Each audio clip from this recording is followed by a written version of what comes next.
उनसे केवल वसूली की है,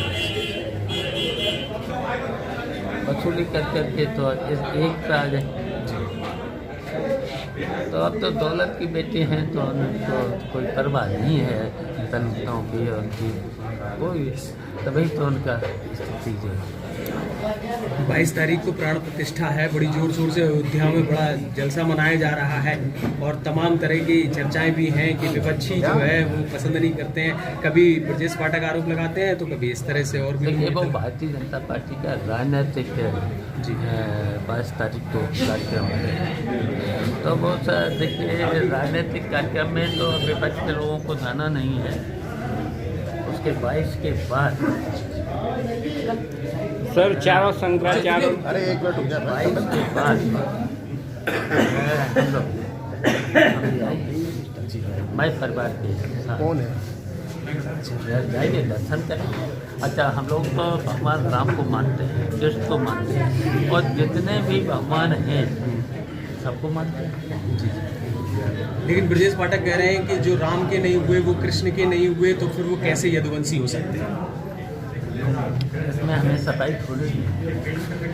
हम लोगों से कौन ज़्यादा,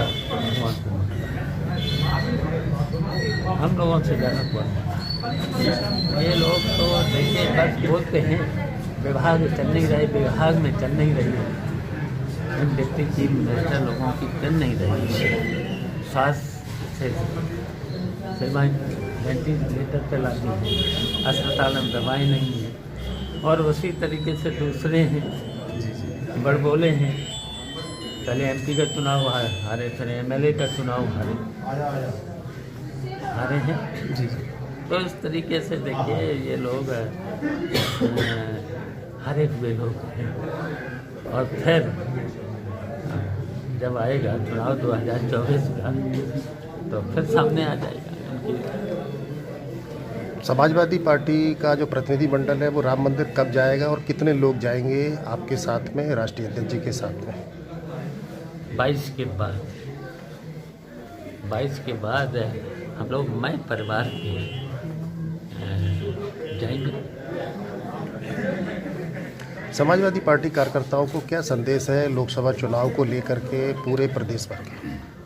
देखिए पूरे प्रदेश के लोगों को अपना संगठन के बल पर और सभी संगठन के लोगों को जिम्मेदारियां देकर सेक्टर से लेकर के बूथ तक और गांव-गांव दरवाजे जाकर अपनी समाजवादी पार्टी की नीतियों को जो काम किया है।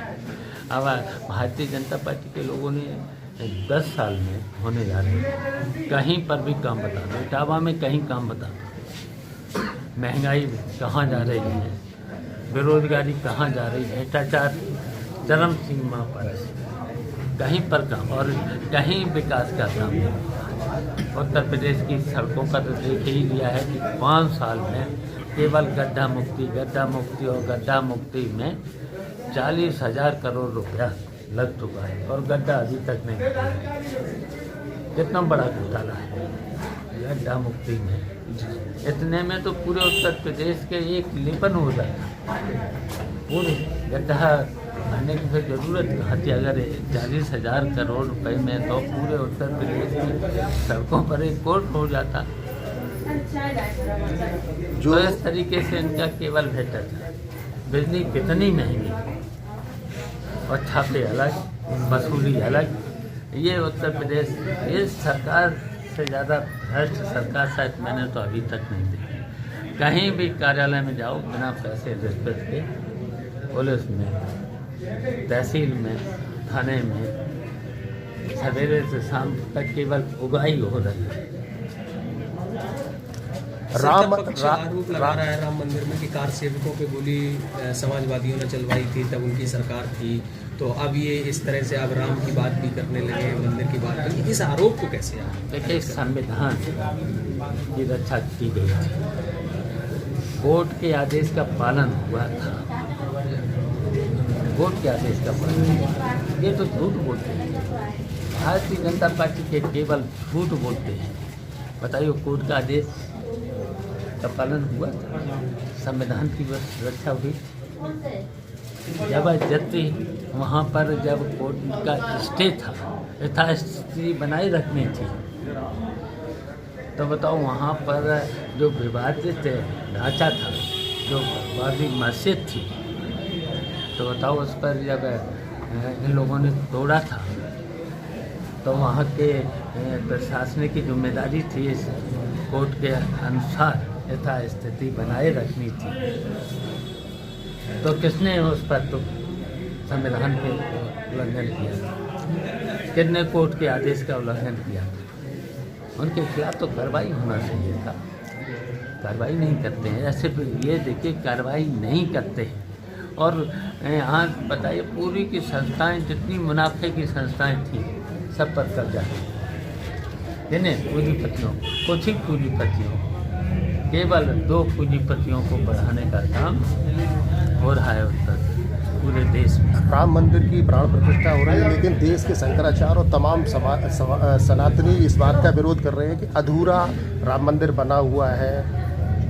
इस तरीके का विरोध भी सामने आ रहा है। आप क्या कहना चाहते हैं? देखिए, पूरे शंकराचार्य से देखिए, संत देख ही रहे आप लोग। ये तो देखिए संतों का काम था, और भारतीय जनता पार्टी तो राजनीतिक वहाँ पर जो कार्यक्रम कर रही है, केवल चुनाव की दृष्टि से। ये तो संतों का काम है, आज शंकराचार्यों का काम था। क्या भारतीय जनता पार्टी के नेता पूजा पद्धति